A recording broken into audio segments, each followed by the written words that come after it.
지난주에는 하나님의 생명이라는 제목으로 하나님의 말씀을 대언해 드렸습니다. 하나님의 생명은 이웃을 살리기 위해 자신은 죽는 생명이다. 두 번째로 하나님의 생명은 안식을 누리게 하는 생명이다. 세 번째로 하나님의 생명은 불법 점유자 마귀를 쫓아내버리는 생명. 그래서 하나님의 아들다운 삶을 살아갈 수 있도록 아들이다 인정받게 하는 생명이라는 거예요.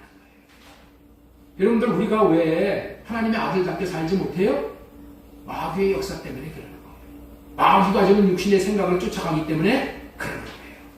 우리가 지난주와 같은 설교를 듣고 하나님의 생명이 어떤 생명인가에 대해 알게 된다는 것은 큰 복을 받은 것이라고 아셨으면 좋겠어요.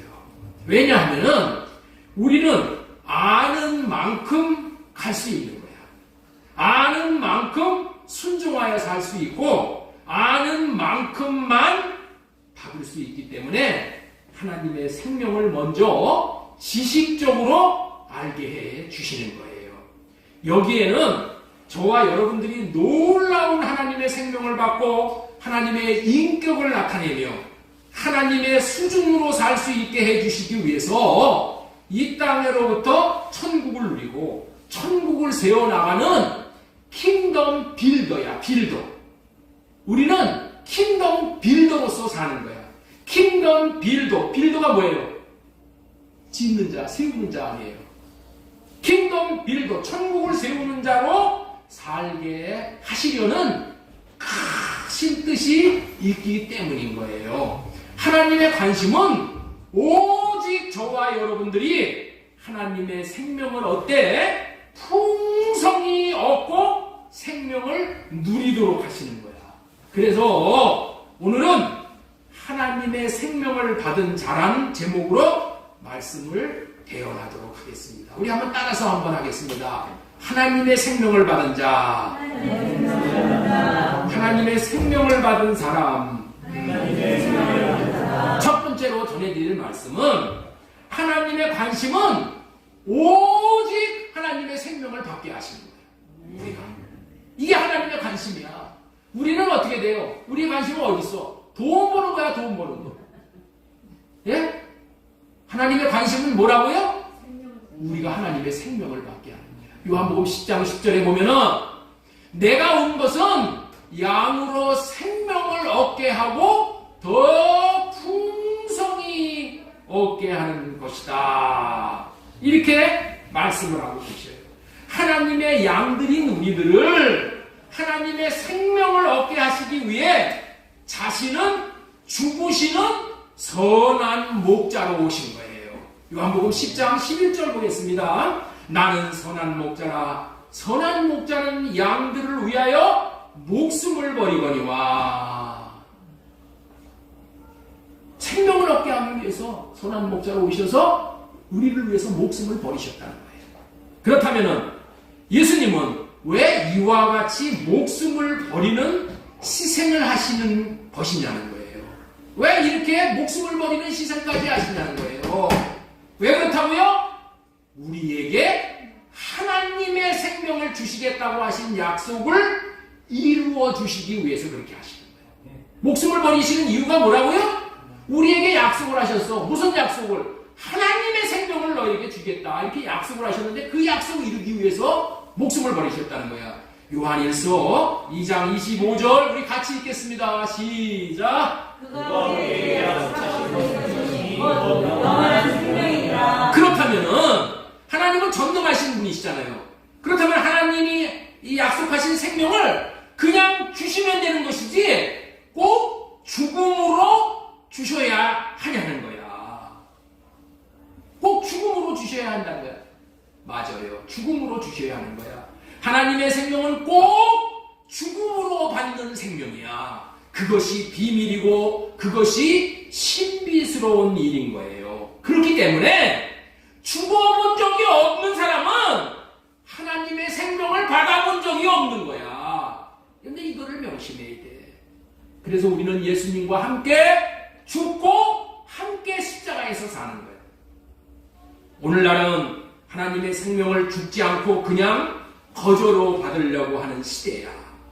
마귀는 그렇게 쉽게 받아라 하고 속이는 것이고 그 말이 너무도 달콤하여 그것을 받아들임으로 삶이 마귀의 말을 받아들임으로 말미암아 삶이 썩어져 버리는 거예요.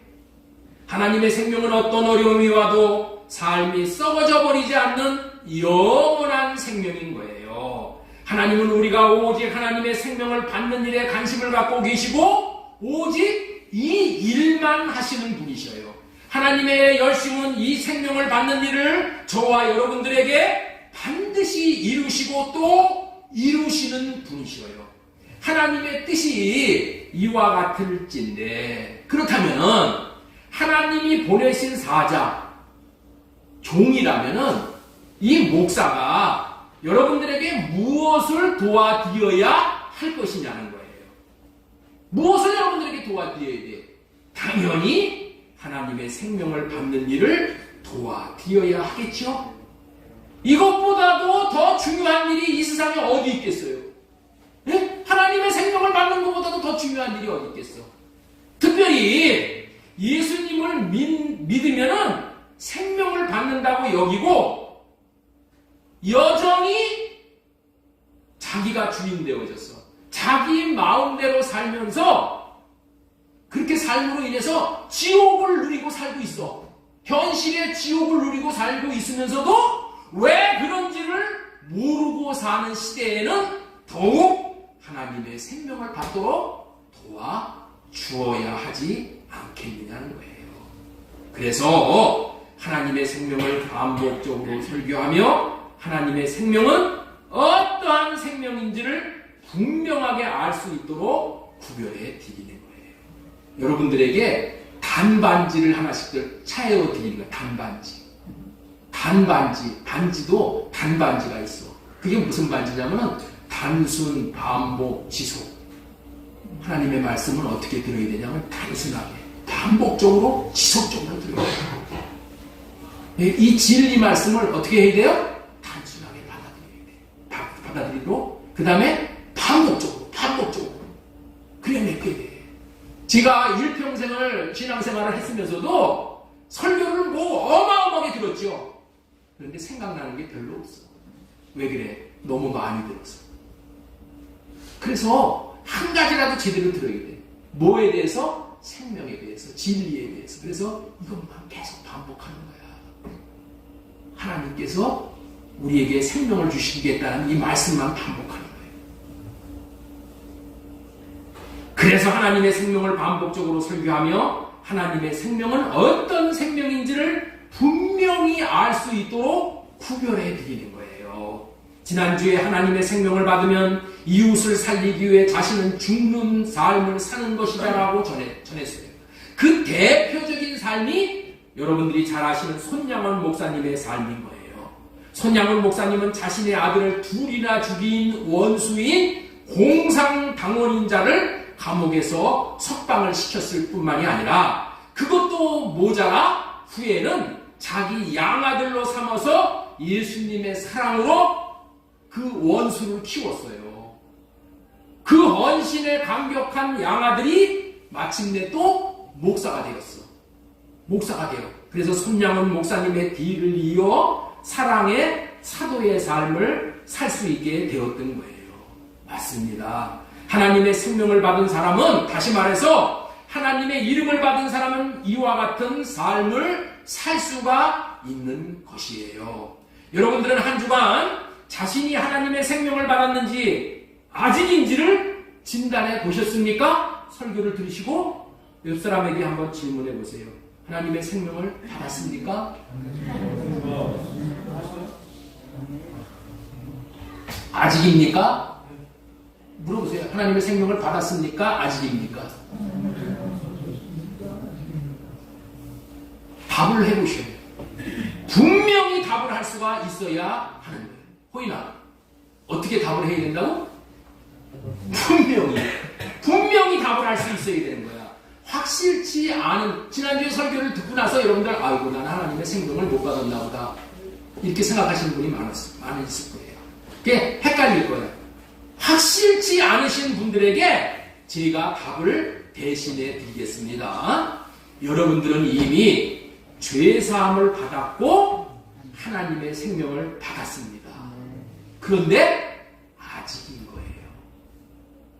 죄사함과 하나님의 생명을 받았는데 뭐라고요? 아직. 이게 뭐라고요? already but not yet이야. 이미 받았어. 그러나 아직 아니야.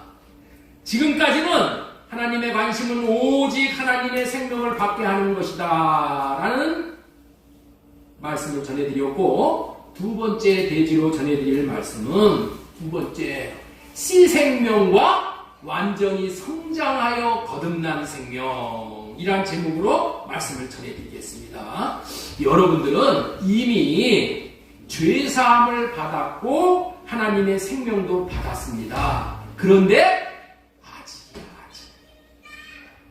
여기 계신 분들의 많은 수가 법적인 죄사함과 법적인 생명을 받았을 뿐이라는 거예요.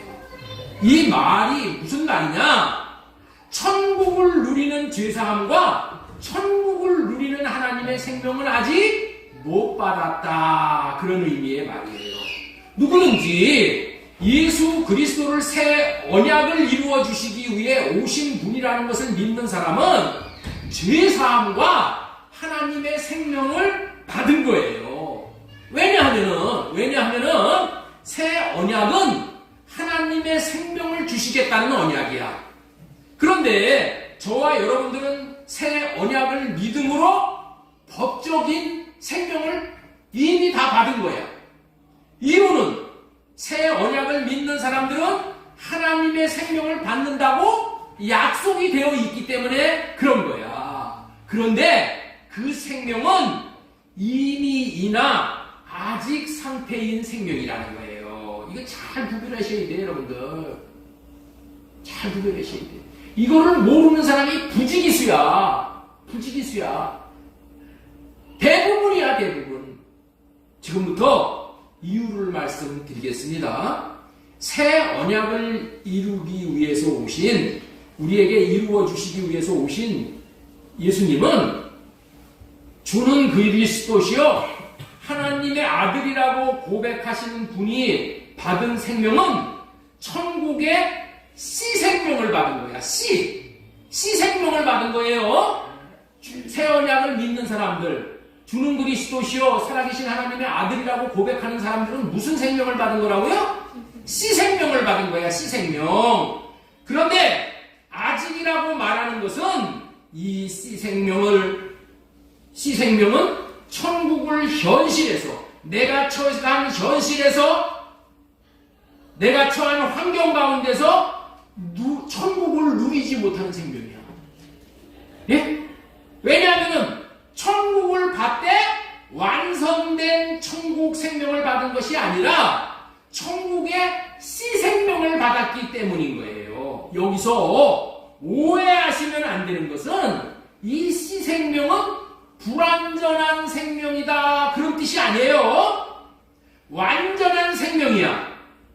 완전한 생명이나 성장하지 못한 생명을 구분하기 위해서 그렇게 표현하는 거예요. 그래서 천국의 누림이 없기 때문에 받았는지 못 받았는지 긴가 하고 그렇게 사는 거야. 예를 들면 이런 거예요. 어떤 사람이 아들에게 시장에 가서 복숭아를 사오라고 했는데 복숭아를 사온 게 아니라 복숭아 씨를 사왔어. 그랬더니 아버지가 야, 왜 먹지도 못하는 복숭아 씨를 사왔냐고 받아가지고 쓰레기통에다 던져버렸어. 복숭아 씨를 먹으면은 복숭아 맛을 누릴 수가 있는가요? 없는가요? 없어. 복숭아 씨를 받은 것은 맛은 하나도 못 누리고 그냥 내년에 복숭아 씨를 심으면 법적으로 순이 나오는 거야. 그렇죠? 복숭아 씨를 심으면 당연히 순이 나오게 되어 있죠? 그게 법이라는 거야. 이런 법적인 생명을 우리가 받은 거야. 복숭아 순이 나오겠구나 하고 순이 나오는 것만 아는 거야. 맛은 못 누려. 하나님의 생명도 그런 거예요. 저와 여러분들은 하나님의 생명을 씨로 받은 거예요. 그런데 씨를 받은 것도 대단한 것을 받은 거야. 왜냐하면은 씨를 받아야 그 씨를 심어 싹이 나오고 나무로 자라고 나중에 복숭아 열매를 먹게 되는 누림이 있는 거 아니겠어요? 씨를 받지 못하면은 내년에도 복숭아 열매는 없는 것이기에 씨가 너무나도 중요한 거예요. 씨를 받은 것이 너무나도 중요한 것을 받은 거야. 이토록 중요한 씨를 하나님이 저와 여러분들에게 주신 것인데 어떤 자들에게 주셨는가? 주는 그리스도시요 새 언약을 믿고 주는 새 언약을 이루어 주시기 위해서 오신 그리스도시요 하나님의 아들이라고 믿는 것이 그런 생명의 씨를 받을 정도로 놀라운 고백이라는 거예요. 그렇다면 주는 그리스도시요 하나님의 아들이라고 고백했다고 씨 생명을 받았다는 증거가 뭐냐는 말이야. 증거. 제가 그 씨 생명을 받았다는 논리를 여러분들에게 제시했죠. 그러면 이거 논리가 하나님의 말씀에 그릇됨이 없어야 돼. 그래서 제 논리를 여러분들에게 제시하고 반드시 하나님의 말씀으로 증명을 하는 거야. 아시겠죠? 하나님의 말씀이 증명하지 못하는 논리는 그거는 아무 의미가 없는 거야. 아무 의미가 없는 거야. 하나님의 말씀이 그것을 증명을 해야 돼. 그 증명이 뭐냐? 고린도전서 12장 3절 말씀이에요. 그러므로 내가 너희에게 알리노니 하나님의 영으로 말하는 자는 누구든지 예수를 저주할 자를 하지 아니하고 또 성령으로 하지 아니하고는 누구든지 예수님을 주시라 할 수 없느니라. 이 말씀이 씨 생명을 받았다는 증거야. 이 말씀은 예수님을 주시라 고백하는 자는 성령으로 인하지 않고는 그런 고백을 할 수가 없다는 거야.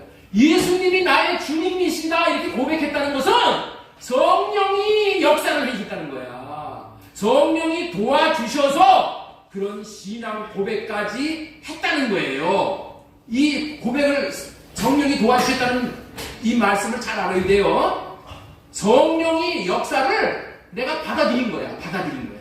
그리고 성령의 역사를 받아들이면 성령은 어떤 분이시냐? 생명을 주는 영이시기 때문에 생명의 씨를 주시는 분이야. 그렇기 때문에 그런 고백을 하는 자들은 이미 하나님의 생명의 씨를 공급받은 거야.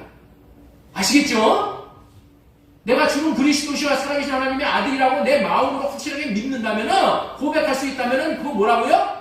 하나님의 생명의 씨를 받은 거야. 이거를 여러분들 흔들리면 안 돼. 그렇다고 해서 하나님의 씨를 받았다고 해서 거듭난 생명인 하나님의 천국을 누릴 수 있는 생명을 받았다고는 말할 수 없는 거예요. 그렇다면 하나님의 생명을 받았다, 거듭났다라고 하는 것은 어떤 의미일까요? 어떤 상태일까요? 이거를 알아야 돼요. 답은 과정을 거친 생명으로 완전히 성장하여 새로 태어난 생명을 말하는 것이라는 거예요. 자, 아기가 엄마 뱃속에서 아직 미숙할 때는 뱃속에서 태어나지는 못하고 기다려야 돼. 아무리 나오고 싶어도. 그래서 뱃속에서 팔도 생기고 다리도 생기고 오장육부도 생기고 뇌도 다 완전히 만들어져가지고 성장할 만큼 성장하면은 뱃속에서 밖으로 어떻게 돼요? 태어나야 하는 거야. 그렇죠? 뱃속에서 그런 역사가 일어나는 거야. 이 성경은 이 씨 생명이 완전히 성장하여 새롭게 태어난 거듭난 생명의 예를 겨자씨 비유로 우리에게 알려주시는 거예요. 겨자씨 비유를 보겠습니다. 마태복음 13장 31절 우리 같이 읽도록 하겠습니다. 시작. 또 비유를 들어 이르시되 겨자씨 하나가 같으니 이는 모든 씨보다 작은 것이로되 자란 후에는 풀보다 커서 나무가 되고 공중의 새들이 와서 그 가지에 깃들이니라. 아주 작은 작은 겨자씨가 땅에 심기어서 자라. 공중의 새가 찾아와서 깃들일 정도로 자라는 나무가 되었다는 거야. 이 나무가 뭐 했다는 거예요? 다 자랐다는 거야. 다 자랐더니 어떻게 됐어요? 그 씨에서 큰 나무로 거듭났다. 그런 의미야. 거듭났어. 예? 나무가 다 크게 자라나면은 새들이 와서 깃들게 되는데, 이 새는 뭐냐? 이 공중의 새는 무엇을 말씀하시냐면은 원수들을 상징하는 거예요. 원수. 새들이 깃든다는 것은 겨자씨가 큰 나무가 되어져서 원수들을 품을 정도까지 사랑할 수 있는 생명이 되었다. 그런 뜻이야. 이 생명이 하나님의 생명이고 원수들까지 살리기 위해 나는 죽을 수 있는 생명, 이 생명까지 자라는 생명이라는 거예요. 이 생명을 받은 자는 거듭 태어나서 예수님의 이름인 예수님의 마음을 나타낼 수 있는 정도로 자라난 생명이 되는 거예요. 여하튼 하나님은 씨 생명을 주시는데 씨로 그대로 있으면은 천국을 누릴 수가 없으나 큰 나무듯이 자라면 자신도 남도 천국을 누릴 수 있게 된다는 그런 의미야. 다시 말합니다. 아기가 어머니 뱃속에서 어떻게 태어났다고요? 남자의 씨가, 남자의 씨, 정자가 난자를 만나면 씨 생명이 난자 속에서 자라잖아. 뱃속에서 자라지요? 눈, 오장육부, 뇌가 중간에 만들어지다가 다 만들어지고 자라면 태어나지요? 다 만들어질 만큼 만들어져서 다시 태어나서 자라는 거야. 여러분들 성주, 예언이, 선우, 시온이 엄마 뱃속에서 불완전하게 만들어져 갖고 나온 게 아니야. 오장육부가 다 만들어져서 나왔어. 예? 뇌도 다 만들어져서 태어나는 거야. 성화가 돼서 태어나는 게 아니고 다 만들어져서 태어나서 또 자라는 거야. 그렇죠?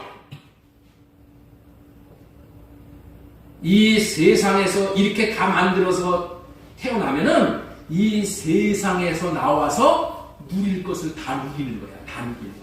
그런데 불구자로 만들어져서 나오면 어떻게 돼? 간이 하나 없어. 뭐가 없어. 그러면은 이 세상을 못 누려. 하나님의 씨생명도 다 자라서 거듭 태어나면은 천국을 누릴 수가 있다. 그런 뜻이에요. 새 언약의 중보자로 오신 예수님을 주는 그리스도시요 살아계신 하나님의 아들이라고 고백하는 자에게 이 하나님의 이 생명의 씨를 주시고, 생명의 뭐를 주신다고요? 씨를 주시고 이제는 겨자씨같이 자라나서 원수를 품을 정도같이 자라난 생명을 거듭난 생명, 하나님의 생명을 받은 생명이라고 하는 거예요.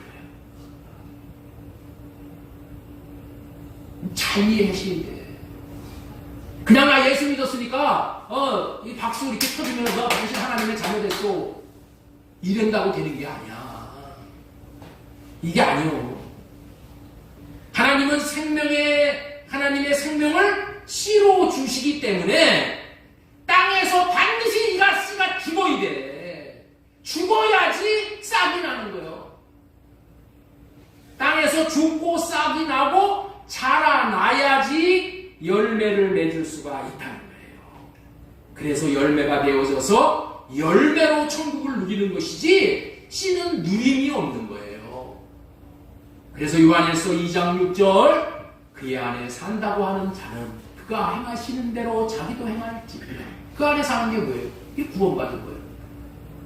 예수님이 행하시는 대로 자기도 행할 수 있어야 되는 거예요. 응?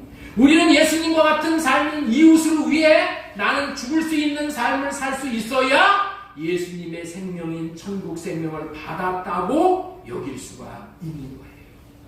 생명은 받은 생명대로만 살 수 있는 거야. 개 생명 받으면 개 삶 이상을 살 수가 없어. 소생명을 받으면 소의 삶 이상을 살 수가 없어. 우리가 하나님의 생명을 받아야지 나는 죽고 남을 살리는 삶을 살 수 있는 거예요. 여러분들이 하나님이 주신 이 씨 생명이 자라서 열매가 맺혀지면 여러분들 스스로가 하나님의 생명을 받았는지 못 받았는지가 분별이 되는 거예요. 그 생명은 어떤 생명이냐?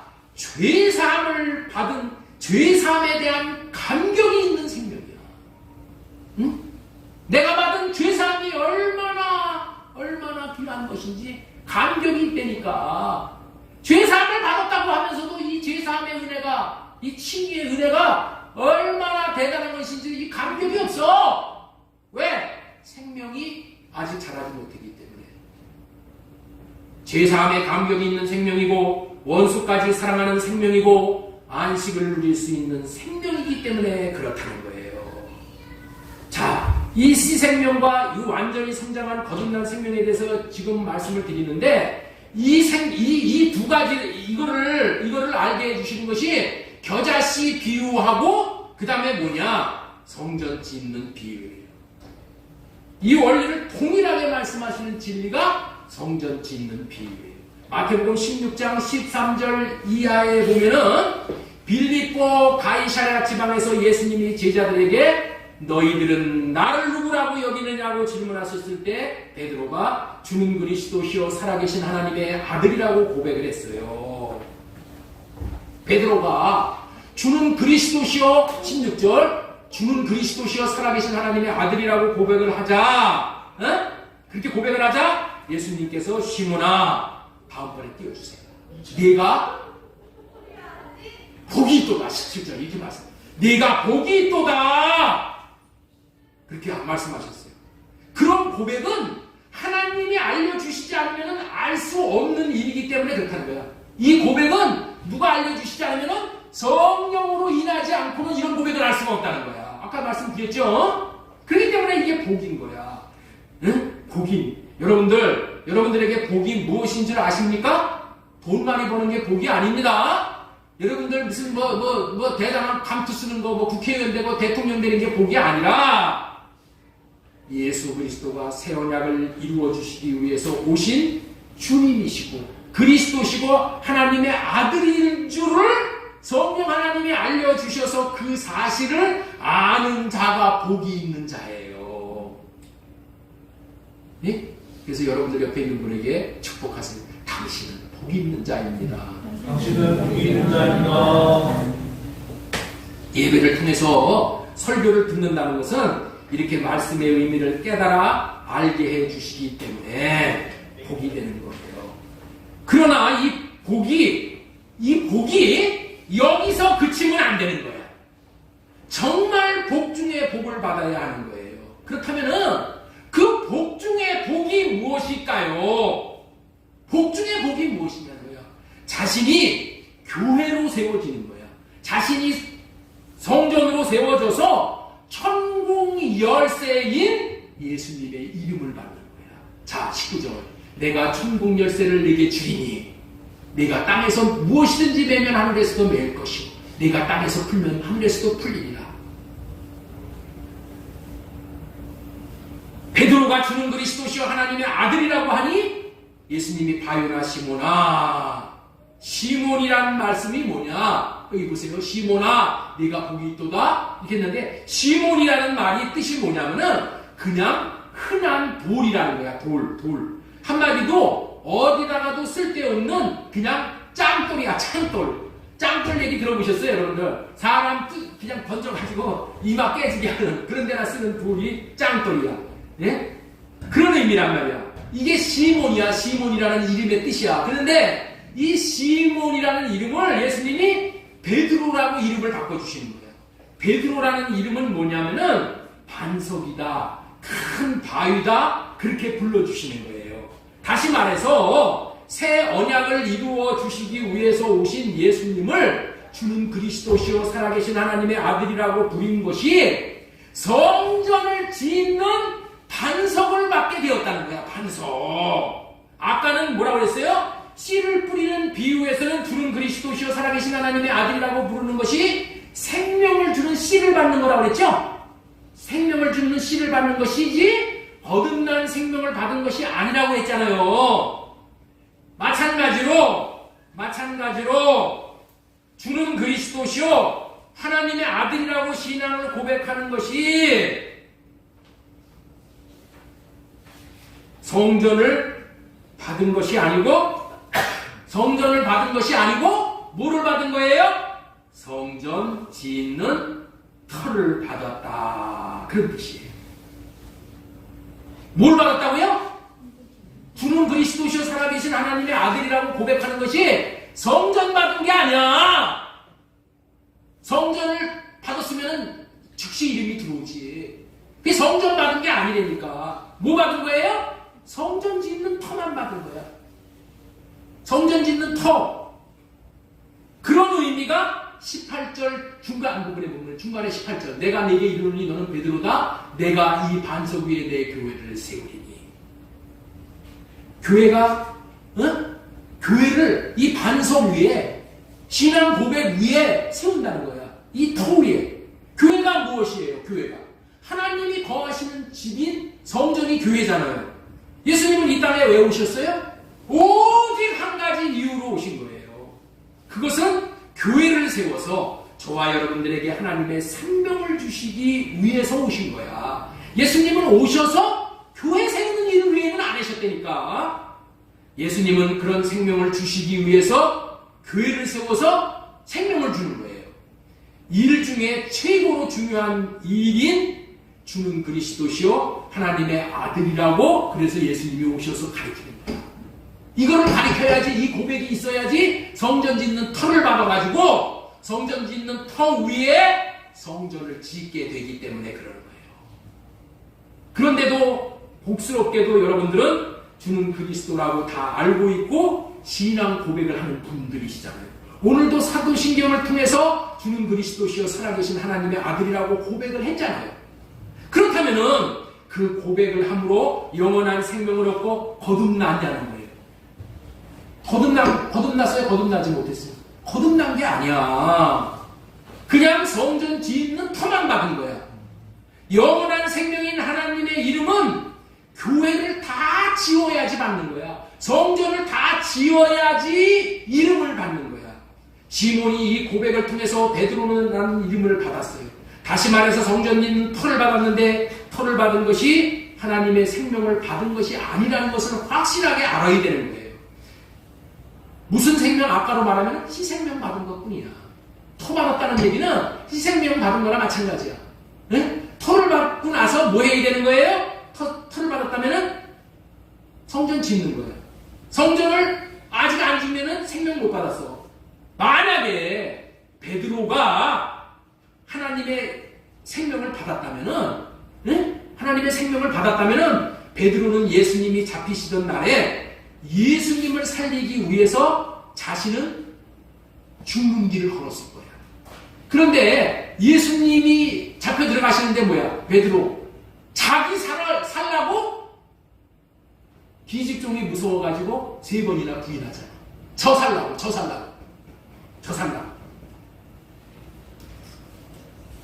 베드로는 예수님과 같이 남을 살리기 위해서 자기는 죽는 그런 생명을 못 받았다는 거예요. 그래서 그런 삶을 사는 거예요. 성전 짓는 터는 받았을 뿐이야. 성전을 다 지어서 이름인 하나님의 생명을 받은 상태가 아니었기 때문에 베드로는 도망가는 거야. 아시겠죠? 씨 생명만 받으면은 도망가게 돼 있다니까. 베드로가 주는 그리스도시여 살아계신 하나님의 아들이라고 고백을 했어. 생명을 받았다니까. 근데 이 생명은 무슨 생명이라고요? 씨 생명이야, 씨 생명. 하나님의 생명을 받으려면은 영원한 생명인 하나님의 이름 받아야 돼요. 이름을 어떻게 해? 교회를 다 지었어. 성전을 다 지었어. 성전 짓는 터를 받았다면 이제는 하나님을 사랑하고 이웃을 사랑할 때마다 주 예수님께서 교회 벽돌들을 하나하나 세워주시는 거예요. 교회는 누가 진다고 했어요? 예수님이 내 교회를 예수님이 세운대. 우리는 뭐해? 예수님을 사랑하면 이웃을 사랑하면은 그것이 예수님에게 성전 짓는 벽돌을 올려드리는 거야. 그러면 예수님이 내 집을 지어주시는 거예요. 내가 이 반석 위에 내 교회를 세우리라고 하셨기 때문에 교회는 예수님이 세워주십니다. 예수님은 이 땅에 왜 오셨다고요? 오직 한 가지 이유로 오셨어요. 그것은 저와 여러분들을 교회로 세워서 저와 여러분들에게 하나님의 생명을 주시기 위해서인 거예요. 어떻게 할 때 주님이 교회를 세워주신다고요? 우리가 하나님을 사랑하고 이웃을 사랑할 때 세워주시는 거야. 하나님 사랑과 이웃 사랑을 하지 않으면 주님도 어떻게 이 교회를 우리에게 지어줄 수가 없어. 사랑하는 것이 예수님에게 교회 짓는 벽돌, 재료를 보내드리는 거기 때문에 그렇다는 거예요. 사랑하지 않으면 재료를 예수님이 받지 못하기 때문에 저와 여러분들이 교회로 지어질 수가 없다니까요. 그래서 요한복음 21장 성전 짓는 터를 받았는데 사랑함으로 교회를 완성하지 못한 사람 이야기가 나오는 거야. 요한복음 21장에 교회를 완성하도록 주님이 사랑을 공급하심으로 성전을 짓고 있는 장면이 요한복음 21장 15절 이하야. 예수님이 베드로에게 찾아가서 부인하고 도망간 베드로에게 내가 나를 사랑한다면은 내 양을 먹여라. 네가 나를 사랑하는, 내가 나를 사랑하는 예수님, 내가 예수님을 사랑합니다. 사랑의 고백을 하는 거예요. 이 말씀을 예수님은 3번이나 부인하고 떠나간 베드로를 찾아가셨어요. 예수님이 3번씩이나 주님을 사랑하는 사랑의 마음을 주셔서 베드로가 그 사랑의 마음을 받고 주님을 사랑한다고 고백하는 장면이에요. 그리고 양을 먹이라고 하면서 이웃을 사랑하는 삶을 살 수 있는 그 마음도 주셔. 이 장면이 베드로를 교회로 세워주는 장면인 거예요. 이 교회가 다 세워지고 나서 베드로가 언제 이름을 받았어요? 오순절날 마가의 다락방에서 베드로가 성령을 받음으로 인해서 이름을 받는 거예요. 오순절날 이 이름에 그들이 다 같이 한 곳에 모였더니 호련히 하늘로부터 급하고 강한 바람 같은 소리가 있어 그들이 앉아놓은 집에 가득하더니 불의 혀처럼 갈라지는 것들이 그들에게 보여 각 사람 위에게 임하였더라. 성전이 지어진 자들에게 지금 성령으로 말미암아 이름을 농명시켜 주는 거예요.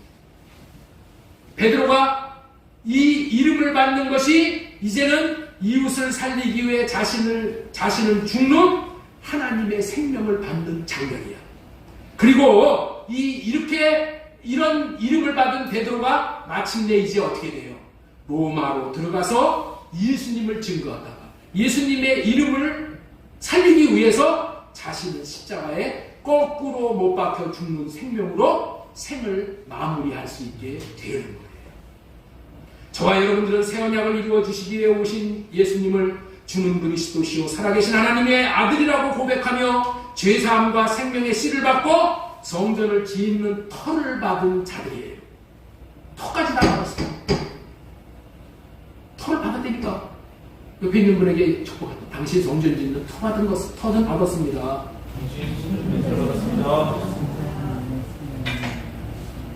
성전 짓는 터를 받았다면은 이제 어떠한 삶을 살아야 되냐? 주님을 사랑함으로 성전을 내 안에 있는 성전, 교회를 짓는 거예요. 그래서 주님의 마음인 주님의 이름을 받아야 돼요. 구약시대의 믿음의 선진들은 오직 성전 짓는 삶을 살다가 이름을 받고 생을 마쳤어. 열왕기상 8장 16절 보겠습니다. 내가 내 백성 이스라엘을 애굽에서 인도하여 낸 날부터 내 이름을 둘만한 집을 건축하기 위하여. 성전을 왜 짓는다고요? 이름을 두기 위해서 성전을 짓는 거예요. 하나님이 왜 우리에게 우리 마음의 교회를 지어주고 성전을 지어줘요? 이름 받으라고. 이름 주시려고.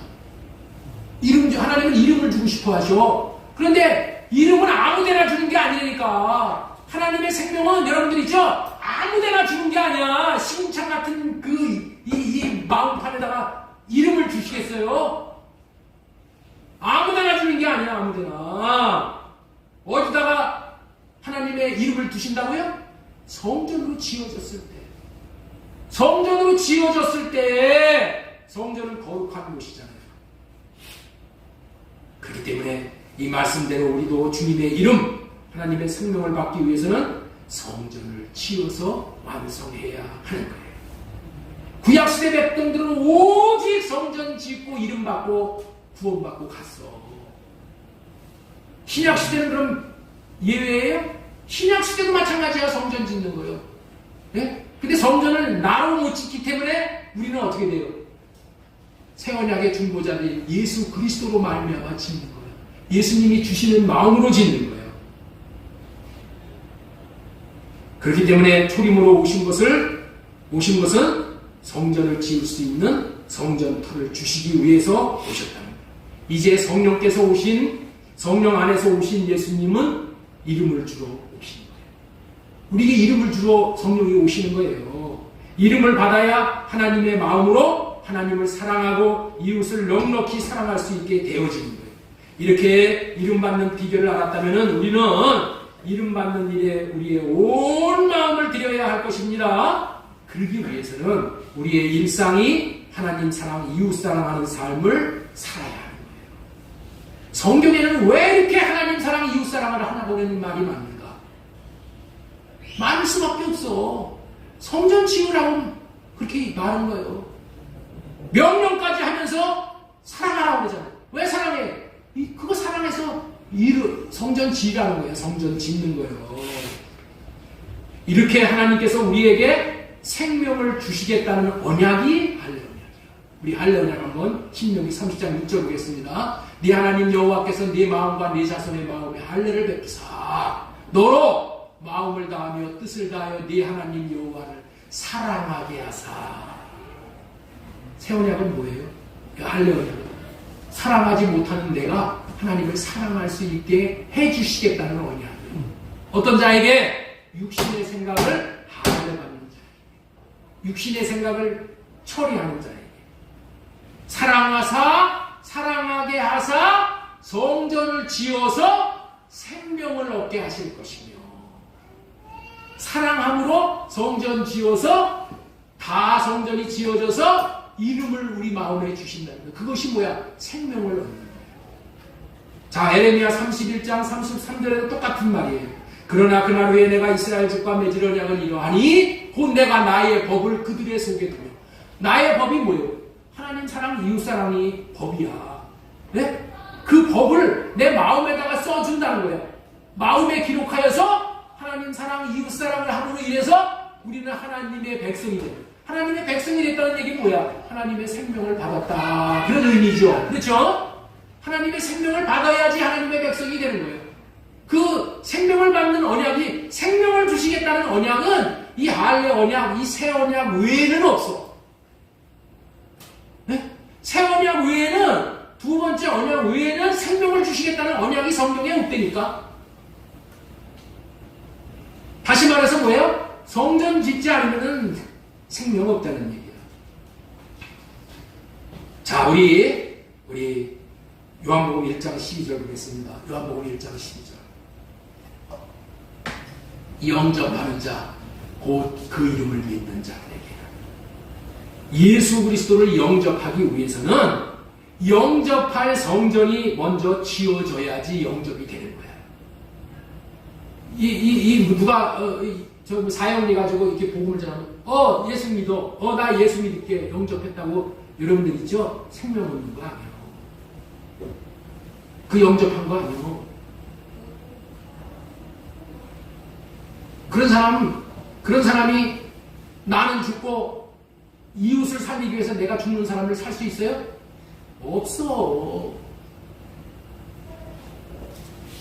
없어. 영접할 성전이 먼저 준비가 되어야지 그 집에 예수님이 아무 집이나 들어가서 사셔요? 예수님은 성전에만 계셔. 교회 안에만 계신단 말이야. 요한일서 5장 11절. 또 증거는 이것이니 하나님이 우리에게 영생을 주신 것과 이 생명이 그의 아들 안에 있는 것이다. 아들이 있는 자에게는 생명이 있고 하나님의 아들이 없는 자에게는 생명이 없어. 왜 여러분들 있죠? 아들이 있는 자가 생명이 있어요. 우리 마음에 아들이 있으면 생명이 있는 거예요. 그런데 아들이 어떻게 해서 내 안에 들어오셔요? 내 안이 성전으로 지어졌습니다. 내 안이 성전으로 지어졌습니다. 새 언약의 약속을 믿고 성전 터를 주시잖아요. 성전 터를 주시잖아요. 그럼 성전 터 위에다가 집을 지어야 돼. 집은 어떻게 짓는다고요? 하나님 사랑 이웃사랑. 하나님 사랑 이웃사랑으로 성전을 짓는 거예요. 자, 고린도전서 6장 19절에도 보겠습니다. 너희 몸은 너희가 하나님께로부터 받은 너희 가운데 계신 성령의 정인 줄을 알지 못하느냐? 너희는 너희 자신의 것이 아니라 집을 지어야 성령 하나님이 거하시는 거예요. 그렇기 때문에 곧 이어서 헌금 시간에 부를 찬송가가 뭐예요? 응? 우리 집 잘 짓고 잘 짓세. 이 찬양을 우리가 부르는 거예요. 집 잘 지어야 되는 거예요. 집 잘 지어야 되는 거예요. 지금까지는 하나님의 관심은 오직 하나님의 생명을 받게 하는 것이다.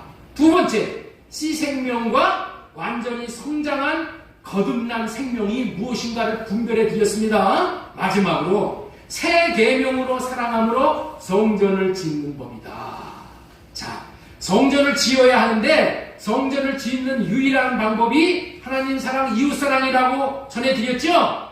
그렇다면 우리가 어떻게 사랑하고 어떻게 하나님을 사랑하고 어떻게 이웃을 사랑해야 되냐는 거야. 에? 나로 사랑을 하고 내 열심으로 하나님 사랑해야지 이런다고 되는 게 아니야. 답은 주님이 하라고 하신 대로 하면 되는 거예요. 주님이 하라고 하신 것이 요한복음 13장 34절 말씀이에요. 자, 우리 이 말씀을 잘 우리 한번 경청하도록 하겠습니다. 이제까지 정신이 혼미했던 사람들 여기에 집중하세요. 여기서부터만 잘 들으셔도 여러분들 오늘 큰 수지가 맞는 겁니다. 자, 우리 같이 읽겠습니다. 시작. 새 계명을 너희에게 주노니 서로 사랑하라. 내가 너희를 사랑한 것 같이 너희도 서로 사랑하라. 이렇게 되어 있어요. 그렇다면은 예수님이 우리를 사랑한 것 같이, 예수님이 그랬잖아요. 내가 너희를 사랑한 것 같이 너희도 서로 사랑하라. 어? 그렇다면은 예수님이 우리를 사랑하신 것처럼 사랑하는 것이 어떻게 사랑하는 걸까요? 옆에 있는 분에게 한번 물어보세요. 예수님이 당신을 어떻게 사랑하셨어요? 옆에 물어보시고. 자, 물어보셔, 빨리. 예수님이 당신을 어떻게 사랑하셨습니까? 네? 물어보셔. 예수님이 당신을 어떻게 사랑하셨습니까? 물어보셔요. 어떻게 사랑하셨으면 내가 물어보면 대답을 해야지. 예수님이 어떻게 사랑하셨어요? 대답을 해보세요. 예수님이 어떻게 우리를 사랑하셨어요? 응? 이 말에 대한 대답을 이렇게 하는 것을 우리는 경험할 거예요. 나도 그렇게 하고. 예수님은 나를 십자가를 지시기까지 사랑하셨어요. 예? 라고 100명에게 물으면은 99명은 그렇게 대답을 하는 거예요. 이 잘하셔야 돼. 이 분별을 정확하게 해야 돼. 예수님이 나를 십자가에서 죽기까지 사랑을 하셨어요. 그랬단 말이야. 그러면은 예수님이 야, 내가 너를 위해서 죽기까지 사랑했으니까 너도 나를 위해서 죽기까지 사랑해라. 너도 이웃을 위해서 죽기까지 사랑해라. 그렇게 하시는 거예요? 예? 내가 너희를 사랑한 것 같이 너희도 서로 사랑하라고 하셨잖아요. 예수님이 우리를 위해서 십자가를 지면서 죽기까지 사랑하라고 하셨으니 우리도 죽는 한이 있더라도 이웃을 위해 죽기까지 사랑하라는 것이냔 말이에요. 예? 이거 분별이 돼야 돼. 그래요, 안 그래요? 시훈이가 대답을 하잖아요. 그럼 대답을 안 하니까. 이 말씀이 겉으로 보면 그런 말씀 같아. 여러분들이 이 말씀을 그렇게 깨달으면은 여러분들 중에 한 사람도 하나님 사랑, 이웃 사랑을 할 수 있는 사람이 아무도 없어. 아무도 없어. 이 말씀을 그래서 잘 깨달아야 돼. 이 말씀의 뜻은 그런 의미가 아니야. 예수님의 마음은 성전으로 지어진 마음이에요. 그렇기 때문에 예수님의 마음 안에는 하나님이 계셨어. 하나님의 이름이 계셨단 말이야. 예수님 마음 안에 하나님이 계셨다니까. 그래서 예수님은 사랑하려고 하면은 사랑이 안 되는 거야. 왜? 예수님도 우리같이 똑같은 육신의 몸을 입으셨어. 그렇기 때문에 사랑이 안 되는 거야. 그래서 하나님 앞에 구했다는 거예요. 하나님 아버지, 나로서는 십자가를 질 수 없어요.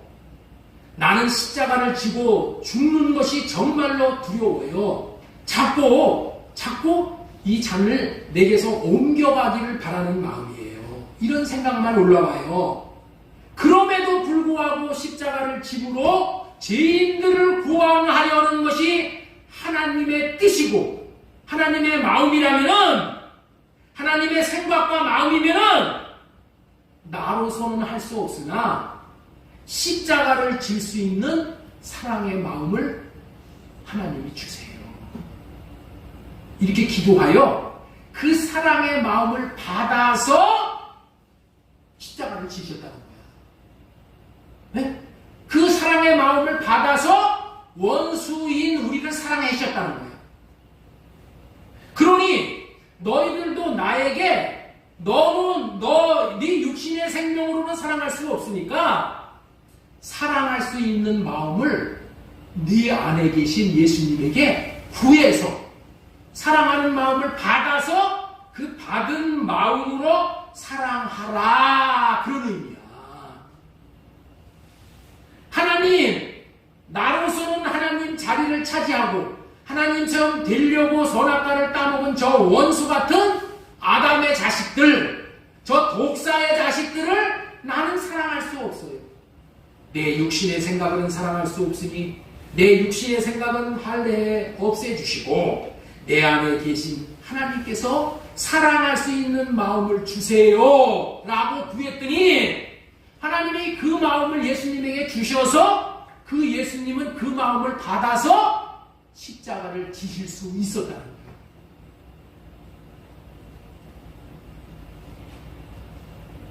그것이 뭐예요? 새 계명으로 사랑하라. 새 계명을 너에게 주노니 너로 사랑하라. 내가 너희를 사랑한 것 같이 너희도 서서. 예수님이 나를 위해서 십자가를 지고 죽어주시기까지 나를 사랑했으니까 나도 예수님을 사랑해야지. 나도 주기까지 충성해야지. 여러분들은 못해. 저도 못해. 예? 예수님도 못하셨어. 왜? 예수님도 육신의 몸을 입고 왔기 때문에. 육신의 몸은 육신의 생각이 있어. 그래서 정말 미혹을 받아. 그래서 예수님은 자신의 생각은 다 할례받고 하나님의 마음을 구하라. 하나님, 나는 할 수 없어요. 하나님이 사랑할 수 있는 마음을 주세요. 근데 하나님이 사랑할 수 있는 마음을 주셔서 원수까지 사랑할 수 있게 되었다라는 거야. 그것이 세계명이야. 그것이 세계명이야. 옛계명은 뭐예요? 옛계명은 내가 사랑을 하려고 하는 거야. 응? 내가 사랑을 하려고 하니까 뭐야? 번번이 실패하는 거야. 그래서 매일 교회 와서 하나님, 오늘도 이 못난 자식이 또 내가 못 살고 하나님 앞에 왔습니다. 맨날 회개하고 하나님 살 수 있게 살겠습니다. 결단. 100번, 1000번 결단해도 여러분의 힘으로는, 여러분의 생명으로는 10만 년이 걸려도 하나님을 사랑하고 원수를 사랑하고 못해. 그래서 새 언약을 이루어 주시기 위해서 오신 거예요. 새 언약이 뭐예요? 예수님의 마음을 우리에게 주시겠다는 거야. 예수님의 생명을 우리에게 주시겠다는 거야. 그래서 예수님이 주시는 마음, 예수님이 주시는 생명으로 하나님을 사랑하고 이웃을 사랑하겠다. 여러분들, 이것은 마치 태양은 빛을 발할 수 있지만은 달은 빛을 발할 수 없어. 그러나 달도 빛을 발할 수 있어. 어떻게 했을 때? 태양의 빛을 받았을 때 반사해서. 여러분들, 우리는 애당초 사랑을 못하는 존재야. 사랑이 없어. 이따가 찬양할 사랑은 하나님의 것. 하나님만을 사랑하실 수 있어. 하나님은 사랑이십니다. 그래서 우리는 어떻게 돼요? 사랑하려고 그러면은 하나님 앞에 구해서 그 마음을 받아서 사랑을 하는 거예요. 이 방법 외에는 없다니까. 그래서 나를 아시는 우리 하나님께서 너는 못하니까 첫째 거 너로 하려고 하는 것은 패해버리겠다. 히브리서 10장 9절 보겠습니다. 그 후에 말씀하시기를 보시옵소서 내가 하나님의 뜻을 행하러 왔나이다 하셨으니 그 첫째 것을 패하십니다. 첫째 것이 뭐야? 나로서 내 육신의 생명으로 모세율법을 지킨다는 거예요. 모세율법이 뭐예요? 하나님 사랑, 이웃 사랑하려고 하는 거예요. 나로 하나님을 사랑하려고 하는 것은 죽었다 깨어나도 못해. 그래서 그걸 패하시고 두 번째 것을 세우는 거예요. 두 번째 것이 뭐예요?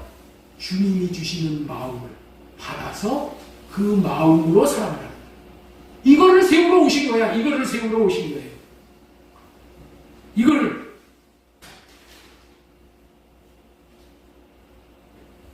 우리 마음에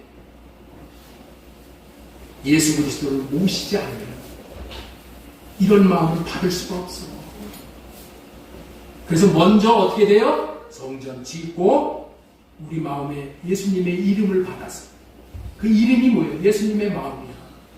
네? 성전 지으면 예수님의 마음을 주셔 구하는 자예요.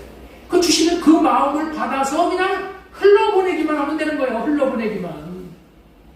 예? 마음을 받으면은 사랑할 수 있는 마음까지 있어.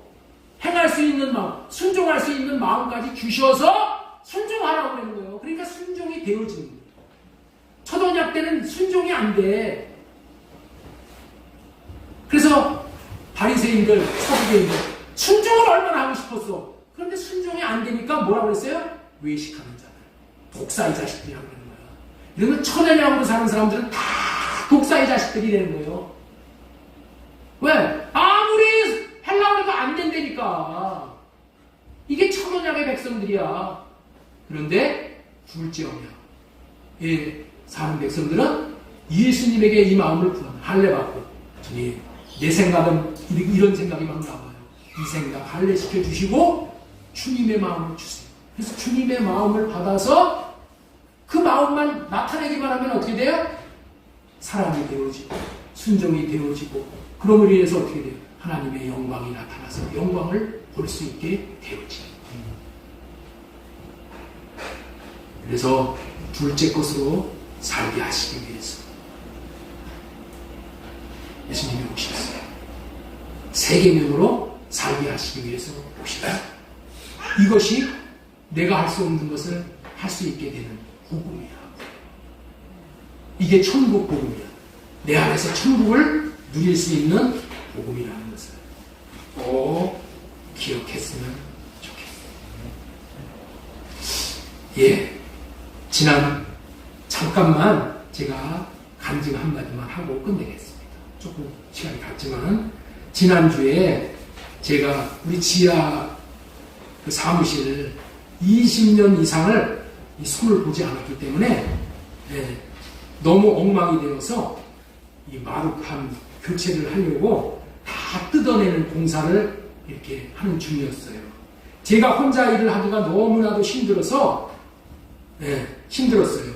제가 허리가 예전 같지 않아가지고, 예, 안신혁 전도사에게 같이 하자고 해서 도움을 받고 일을 했어요. 그런데 바닥에 있는 타일은 이게 다 벗겨냈는데, 이 타일을 떼어내니까 거기에 본드들이 그냥 늘어붙어가지고 이게 떨어지지가 않는 거예요. 그래서 안신혁 전도사에게, 예, 밥 먹고 와서 다시 하자 이렇게 얘기를 했어.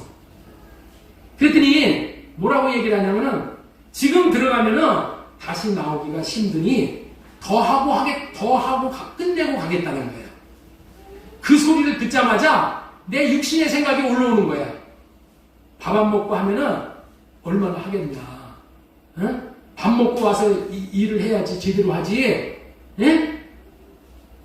밥 안 먹고 좀 하다가 가버리면은 이건 내일 모레 또 이어지는 거예요. 오늘 마무리하고 끝내야 되는데, 금요일 날 얘기해요. 그래서 토요일 날 주일 준비하고, 그래야 되는데 그렇게 하면서 별 생각이 막 올라오는 거야. 그런데 또 한숨을 더 뜨는 거야. 뭐라고 그랬냐면은 아빠 인건비가 얼만데 바쁜 시간에 할 일도 많은데 사람들 사서 시키면 되지. 이런 일을 하면서 시간을 낭비해서 되겠어요. 라는 말을 하는 거야. 맞는 말이죠. 100번, 1000번 맞는 말이야. 그런데 그때에 내 육신의 생각이 올라오는 거야. 무슨 생각이 올라가냐면은 저 녀석이 아직도 철부지네. 내 마음을 아직도 이렇게 몰라주네. 누구를 하고 싶어서 지금 하는 줄 알아? 이런 마음이 올라오는 거야. 지금 융자 받은 이자가 2.5% 정도 내린 것이 지금 6.2% 이렇게 막 이게 올라가 버린 거예요. 그러니까 이자 부담이 엄청나게 많이 되니까 정신을 제가 못 차리게 된 거예요. 그러니까 야 나도 쉬고 싶고 나도 사람 시켜서 이렇게 하고 싶은 거는 나도 마찬가지야. 그러면서 이런 육신의 생각이 올라오는 거예요. 옛날 같았으면은 야 이 녀석아 너 아빠 사정도 모르냐고 내가 큰 소리가 났을 거예요. 그리고 율법으로 판단을 하고 딱딱하게 했을 거예요. 그러면 어떻게 돼요? 관계가 또 깨지는 거예요. 그런데 그런 말을 들으면서 내가 마음으로 할례를 받는 거야. 주님, 내 생각은 이런데 이 생각을 할례시켜 주시고 주님의 마음을 내게 주세요. 하고 기도를 이렇게 했더니 무슨 생각이 드냐면은